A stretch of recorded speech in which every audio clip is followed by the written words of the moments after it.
Let's make this delicious caramel apple pie.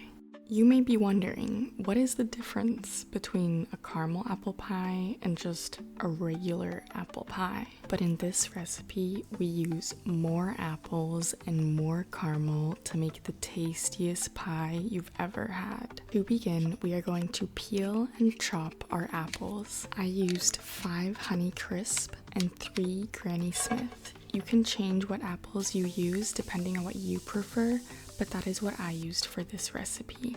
It may seem like a lot of apples, but we are going to be cooking this down so we get this dense, flavorful apple pie. While we wait for our apples to shrink, we will start on the caramel. Combine the melted butter with a little bit of flour, water, the sugars, and some cinnamon. Once it is looking good and thick, we can add it to our apples. Let this mixture cook a little bit longer, and once it is looking good, turn off the heat and set it aside. We can now prepare our crust. The recipe I am using is posted on my page and will be linked below. Your dough should be cool to room temperature.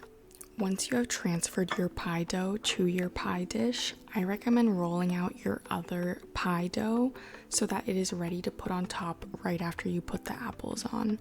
And this way, it will prevent the dough from getting too warm before putting it in the oven. And here is a diagram of how to properly do the lattice pattern.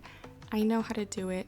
I've done it. I messed it up. I don't know why, but honestly, even if you don't do it right, I think it's still beautiful, so don't worry too much about it. You can then bake your pie at 420 degrees for 12 minutes. Then reduce the heat to 350 and bake for another about 30 minutes or until it starts to bubble over. So there you have it, a delicious caramel apple pie.